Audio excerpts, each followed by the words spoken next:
एक शेयर जो आज स्टैंड आउट कर रहा है, तेज है और 4% के आसपास के मूव दे रहा है, वो है पावर ग्रिड। और पावर ग्रिड में तेजी की वजह यह है कि इस पर भी एक अच्छी ब्रोकरेज रिपोर्ट आई है।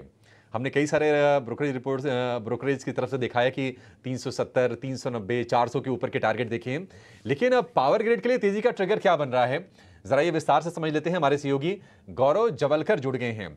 गौरव, बताइए, पावर ग्रिड क्या ये पावरफुल मूव जारी रहेगा, क्या संकेत हैं?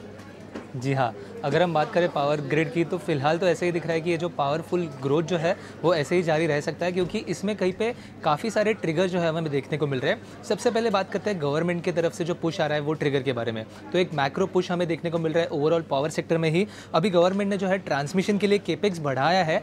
केपेक्स का जो अनुमान था वो बढ़ा के 11,000 करोड़ डॉलर्स का जो है वो अनुमान उन्होंने दिया है गवर्नमेंट ने। इसके चलते हुए जो पावर ट्रांसफॉर्मेशन की क्षमता है उसमें कहीं पे 8% का केगर ग्रोथ हमें पावर ग्रिड में देखने को मिल सकता है, ऐसे एक्सपर्ट्स का मानना है। और आगे जाके उनका ये भी मानना है कि अगर हम बात करें FY30 तक की लाइन की तो कहीं पे बिलियन डॉलर्स तक का एक प्लान जो है वो एक टोटल एड्रेसेबल मार्केट हमें देखने को मिल सकता है, जिसमें भी पावर ग्रिड जो है वो एक अच्छा बेनिफिशियरी के रूप में हमें आगे जाके देखने को मिल सकता है। अगर हम इसी सब के चलते हुए ब्रोकरेजेस की बात करें तो वो एक सेकंड ट्रिगर के रूप में हमें देखने को मिल रहा है, क्योंकि ब्रोकरेजेस की तरफ से एक बुलिश व्यू जो है वो हमें इस कंपनी पे देखने को मिल रहा है। तो जैसे अगर मोतीलाल ओसवाल की बात करें तो वहाँ पे 425 रुपीज़ का उन्होंने टारगेट दिया है। जेफरीज ने जो टारगेट है वो 390 रुपीज़ का दिया है और गोल्डमैन सैक्स ने जो टारगेट है वो 370 रुपीज़ का दिया है कंपनी के ऊपर।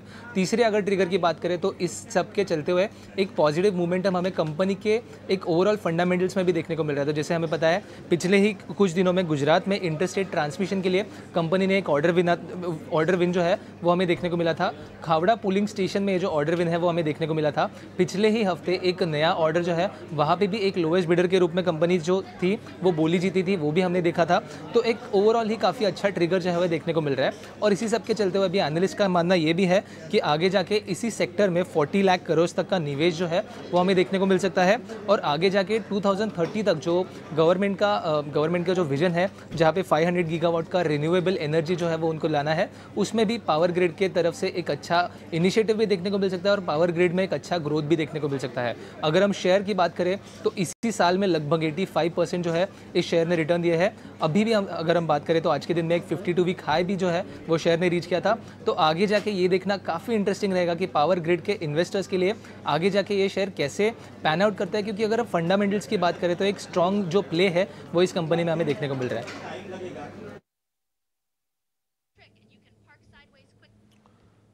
ठीक है, पावर ग्रिड तो आगे भी भविष्य अच्छा है और जिस तरह से रिन्यूएबल एनर्जी पर सरकार का फोकस बढ़ रहा है, सरकार ने जो टारगेट सेट किए हैं उसमें निश्चित तौर पर पावर ग्रिड की ज़रूरत पड़ेगी और वो हम देख भी रहे हैं जो ऑर्डर हाल फिलहाल निकल के आए हैं।